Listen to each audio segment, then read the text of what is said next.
get started, I'll go to an email that I received and highlight the address and then do a Control-C to copy it. I'll just copy it. And then I am going to take just a text editor, which happens to be Notepad on my PC, and I will paste that in. So I've got the first email address that I'm going to use in my list. Note that I have the first name, the last name, and the email address all in one. If the address did not contain the first and last name, I could adjust that by typing in a last name or a first name, or separating the letters depending upon how it is in the email. I added more email names and addresses to the list, so I have plenty to work with in our sample for this demonstration.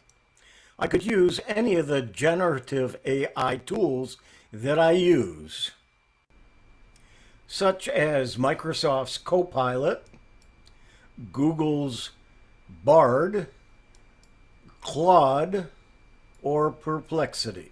However, we're going to use ChatGPT 3.5, the free version, in our sample. I'm going to type in the command that I want, is the prompt. Please take the following list and make it a table to be used in a spreadsheet. I want 3 columns, the first name, the last name, and the email address. I then will go out to my list and tell it to select all and copy it. Put that away, and right here, here's my list. The next thing I do is I click the up arrow to tell it to send it. It's now doing what I want it to do. And you'll see now I have first name, last name, and email list in a table format. We're going to take the list, we'll highlight all of the items in the table, and then we're going to copy it and then open up our spreadsheet. With Excel open, we're going to tell it we want a blank worksheet. And then right here at the top, we can just right mouse click and say paste. And there's our list. Let's make that one that wide, and make that one. And we're widening each of the columns to fit the items that are there. And we might want to also come down and go up to format cells. I always like to do this, and then outline and have our lines. And there's our list in spreadsheet format. All we have to do is click outside of the highlighted area and it unhighlights it. One of the attendees in my Let's Talk AI meeting suggested that we concatenate the first and last names in another column. All you have to do is add another column with the first and last name. Let's try that.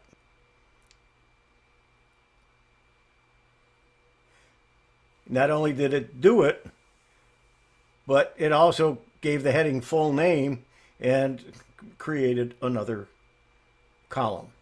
We can then copy and paste that into our spreadsheet and use that as our final list, and then add to it as we get more names.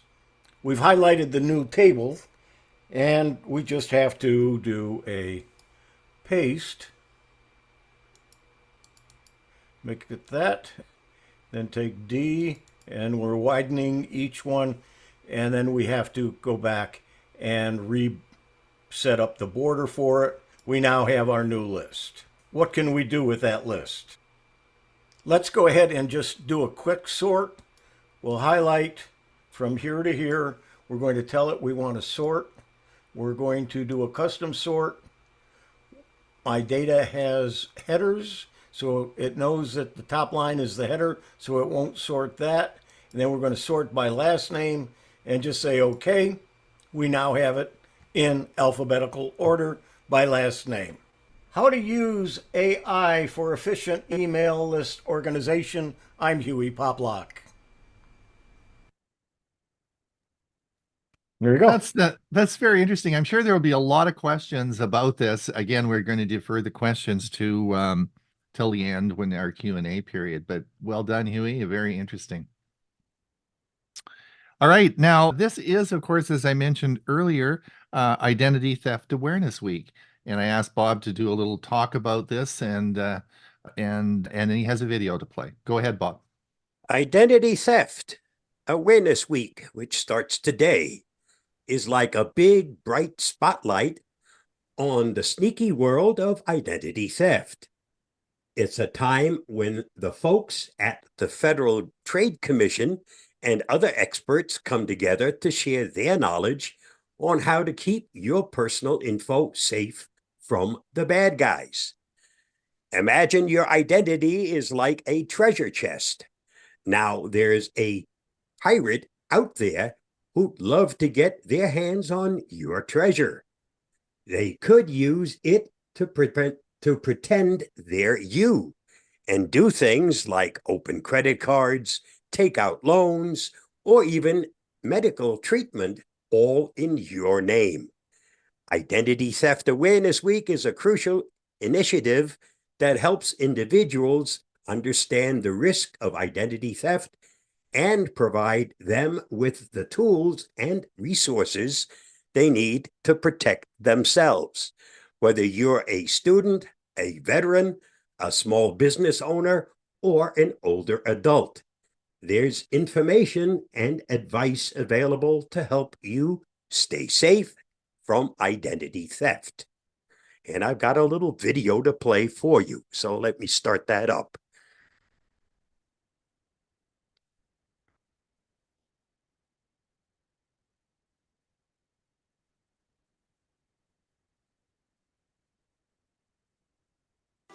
Identity Theft Awareness Week 2024 starts on January 29th.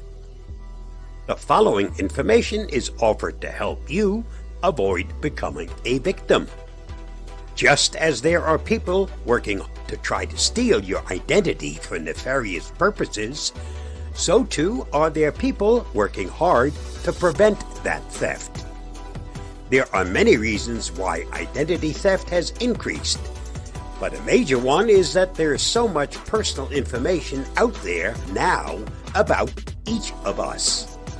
A cybercriminal can use a combination of your email, full name, birth date, address, and answers to security questions like your pet's name, your mom's birth name, your elementary school, etc. to steal your identity.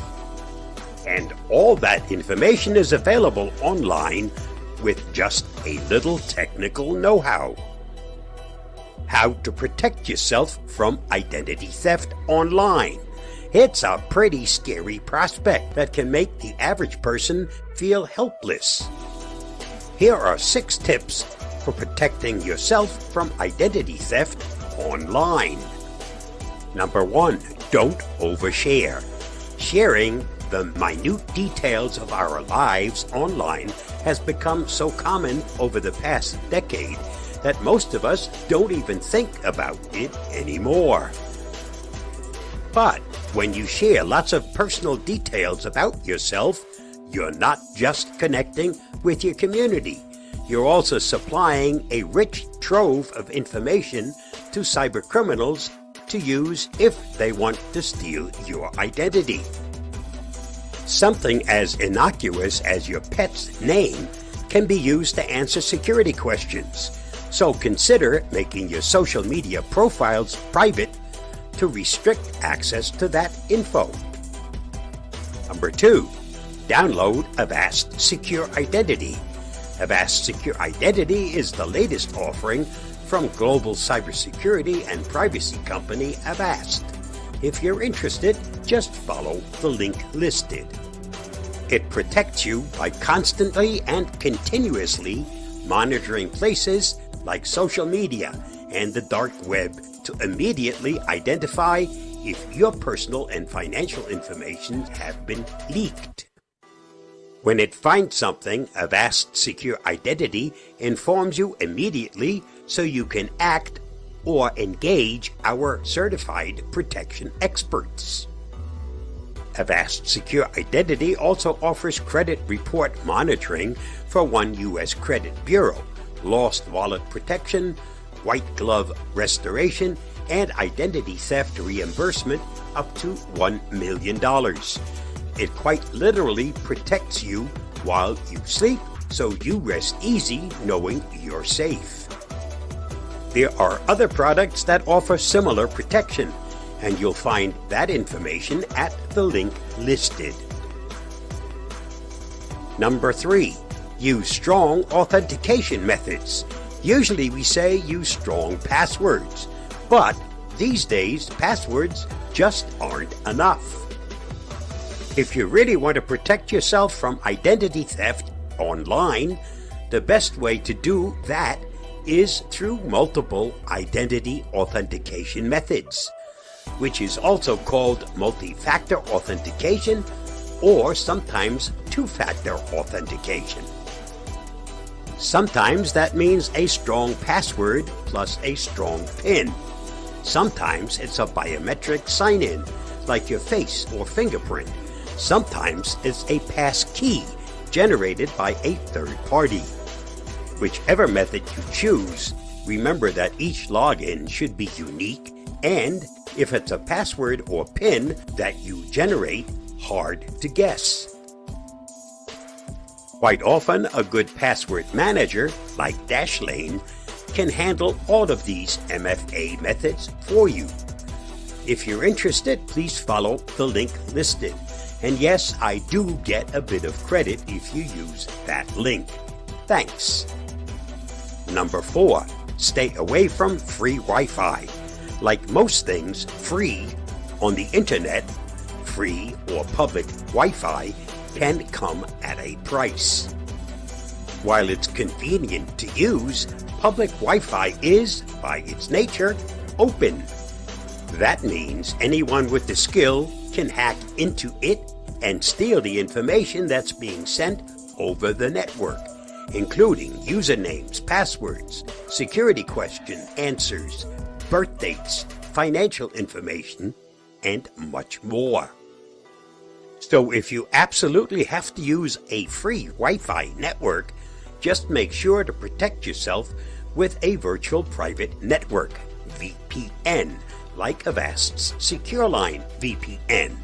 If you're interested, just follow the link to learn more.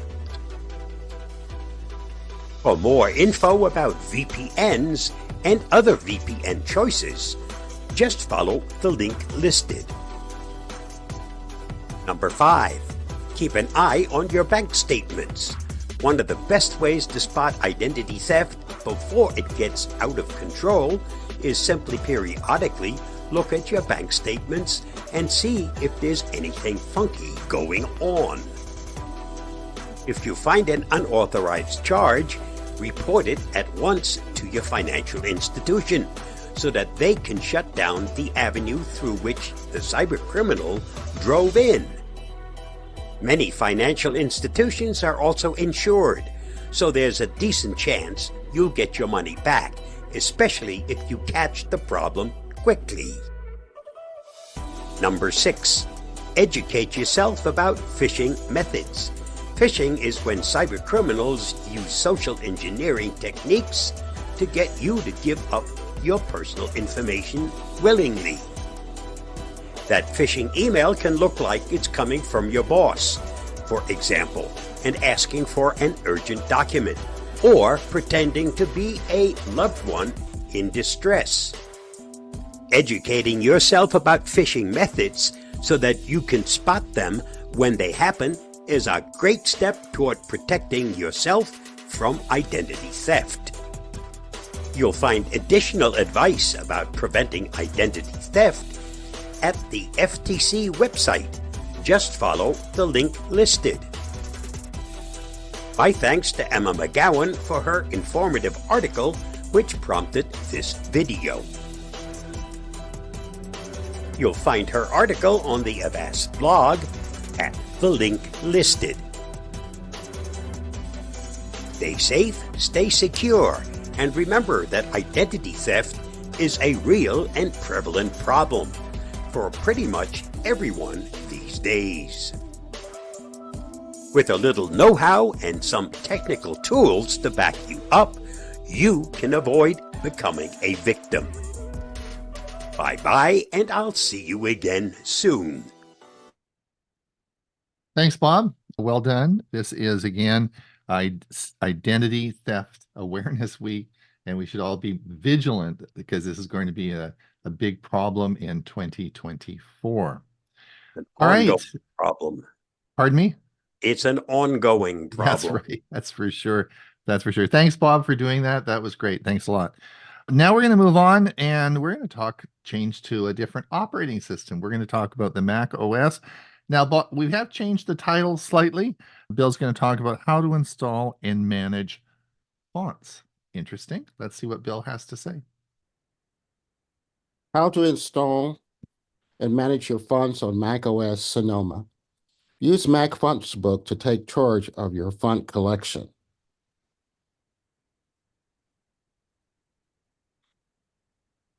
Selecting appropriate typeface can have a substantial effect on the overall visual appeal and readability of your documents. Mac offers a treasure trove of fonts, allowing you to use a font for that happy birthday card that's different from the one you use for your job application. What fonts does Mac OS support? Mac OS Sonoma, which is the latest operating system, can handle many types of fonts like OpenType, Mac TrueType, Windows TrueType, bitmaps, and dfont. This is a change. Mac OS Kalina, the previous, did not support PostScript fonts.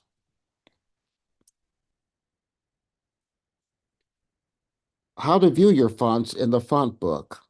The Font Book app is your go-to tool for checking out fonts. You have adding new ones, organizing them into collections, and turning them on or off. Open it through the Applications folder or select Launchpad icon in your dock and find the Font Book icon. Font Book can show you fonts in different views. There's the grid view. In this view, each font shows as a thumbnail with a few characters. It's perfect for a quick glance at all your fonts.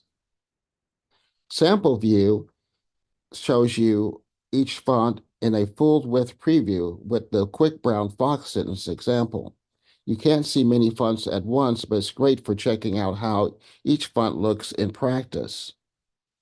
The list view sorts your fonts into a list with fonts families in expandable sections similar to folders in Finder. Click Expand or collapse them.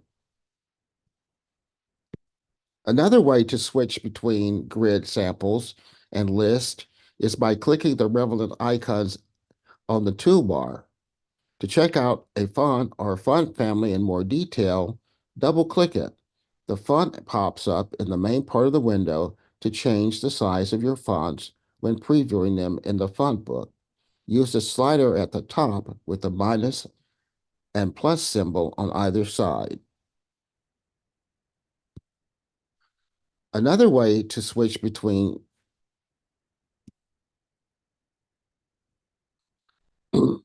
how to install a font.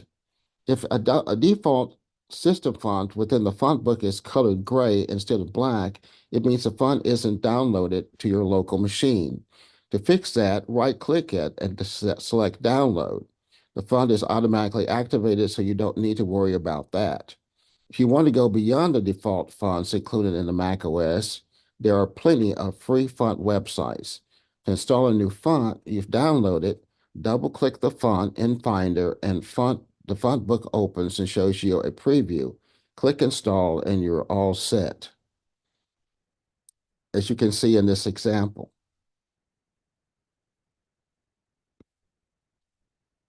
And then once you have it brought up, you just click install and you're done.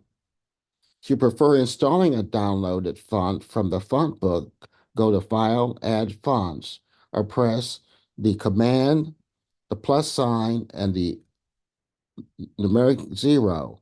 And a window opens where you can choose the font you want to install or fonts. Once ready, click Open. Here's a tip. Avoid from overboard with font installation.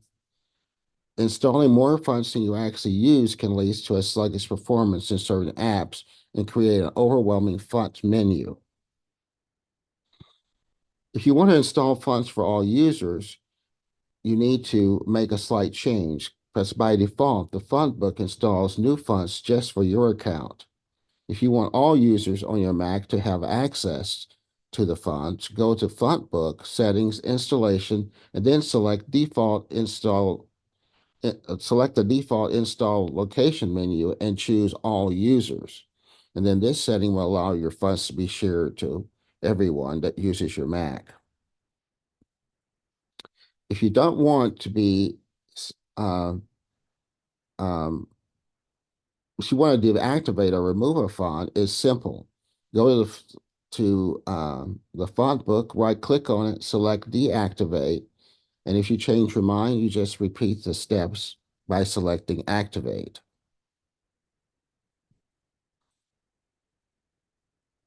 Alternately, you can delete it entirely by selecting remove. However, note that the font book won't let you deactivate or delete any fonts that the Mac OS system needs to operate, such as Arial, Times New Roman, and Avenir. If any of the fonts starts misbehaving, like displaying incorrect characters, you can validate them in the font book by just select validate in the context menu. If you want to organize your fonts into a collection, you can do that by grouping the fonts, like if they share a common theme, style, or purpose. It allows you to easily access and manage these fonts. To create a font collection in the font book, you just go to File, New Collection, or right-click on the sidebar to choose New Collection. If the sidebar is not visible, you need to go to View, Show Sidebar. Then you can select the fonts you want to include in your collection, and you can choose from the existing collection if needed. To do that, click and drag to the highlighted multiple fonts, or use the Command key to select non-contiguous fonts. Then drag the fonts to the collection, or right-click and use the Add To menu.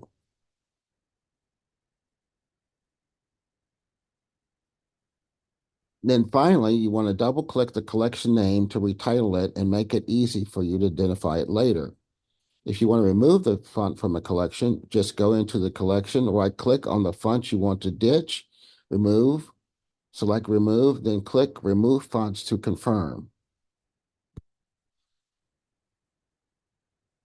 You can also organize the font book into virtual groups, and the fonts themselves remain in their original locations on your system. So even after removal from the collection, the font remains accessible in the font book and the fonts window. Managing your fonts is an essential skill. Just improve the design and readability of your improve the design and readability of your projects. Just remember not to go overboard when installing them. The references was How2Geek by Franz K. Calhini and the Font Book User Guide for Mac, Apple support for Mac OS Sonoma. And for those of you that need a refresher, Windows 11 versus Mac OS Sonoma, you can find personalization in fonts under personalization in Windows 11 with fonts. And you notice there's some similarities, and we'll talk about that at another time. How to install and manage your fonts on Mac OS.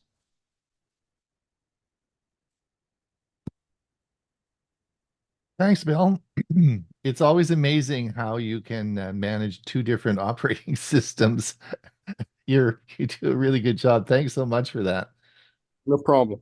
All right, we look forward to more on Mac OS. All right, moving on, I have a little something for everyone, sort of talking a little bit about AI. I think you might enjoy this. Let me share my screen. How to speed up your information retrieval on YouTube. Today I'm going to talk about a Chrome extension called YouTube Summary with ChatGPT and Claude. I use this on a daily basis. Let me explain how it works. It's Ron Brown with Tech for Senior, where we help seniors understand technology and also help them retrieve information from YouTube on a more efficient basis. Let me tell you about a free Chrome extension that links in with your free version of ChatGPT. I use this on a daily basis and it saves me a lot of time. Let me show you how it works. So let's say I wanted to make a video about the 5 best smartwatches to monitor your health. I create the video and I rank the watches 1 to 5. I could even take each watch and add timestamps that would take you to that correct section in my video to watch. But again, then you won't watch my video, and the whole goal of YouTube is to get you to watch the video. So this is where this extension is so helpful. Let me give you an example. Let's say I'm looking for a luxury hybrid SUV in 2024. I find this YouTube video called The 5 Best Luxury Hybrid SUVs in 2024. So this video is about 14 minutes long. I have to listen to the video for 14 minutes to find out what cars are involved. Now, if you look at the description, there's some teasing stuff there, but they don't give the plot away. So they want me and are going to force me to watch this video. Let me show you how ChatGPT can help you using this app. It's really cool. Now, after you've installed the extension on your Chrome browser, if you come up to my Chrome browser on the top here, this icon here is the icon for the extension. If you click this, you'll come into this user settings. Coming down here, we're going to be using the ChatGPT 3.5 model, which is free. I don't pay for ChatGPT. If you bring the drop-down menu here, you can change this to, if you're using a paid version, not a problem. The other thing is that when we come down here, the prompt for summary, you'll see that it summarizes into 5 bullet points. We can change it here and make 4, 3, 2, or how many bullet points you want this summarized into. Or you can put any prompt you want in here. If you have any prompt that you think will work better for you, put it in here and it will work. Now, the only other thing I'm going to draw your attention to, let's come down to here and you'll see summary icon on web pages. By default, this is hidden. I want you to make it visible, and then it will summarize. You'll see there's a button on there and we can summarize any web page. You could keep it hidden if you want. You can also set keyboard shortcuts to turn this on and off. Now, this is the video we want to watch, the 5 best luxury hybrid SUVs in 2024. What you may not know is that all YouTube videos have transcripts created. Yes, YouTube takes all that information and makes a transcript. The transcript is available without using this app. This has nothing to do with the app, but once you install the app, you'll see a little menu at the top here that talks about transcript and summary, and this is coming from your new app. Now, if you click this button, it'll just bring up the transcript, but you'll see the ChatGPT button here. Let's see what happens when we click this button. This takes us right into ChatGPT. It loads all the information. This is the transcription, and it comes down here, and of course it's summarizing this for us, and we're going to see what cars are actually in this video and if we're interested. So as it comes up here, you'll see that the cars here, the top 5 cars, the Lexus Hybrid, the Alfa Romeo, the Lexus RX Hybrid, so on and so forth. And we see the cars that are actually in this video. none of which I'm interested, so I'm not going to watch the video. But this is all how you quickly can find out the information in the video. So this is a news article about the Galaxy 24 watch. It's from Google News. It's a long article. I want it summarized to give me the 5 points, the same as in the video. Now you will see that on the bottom right-hand corner, the ChatGPT icon from the app here. This is why I wanted you to turn it on in settings. We're going to click this. Again, it puts us right into ChatGPT. It summarizes the article for us as we come down here, and it gives us the 5 important points. So I use this extension in 3 ways. The first I showed you is to summarize videos that I might be interested in. The second is to summarize articles that I read in the news service. But the third way I use it is in my own videos. After I create a video, I use this extension to create a summary which I use in the description of my video. It saves me so much time in writing those descriptions. Give it a try. This is a great free extension that I think you'll really enjoy. Ron Brown with Tech for Senior. Have a great day.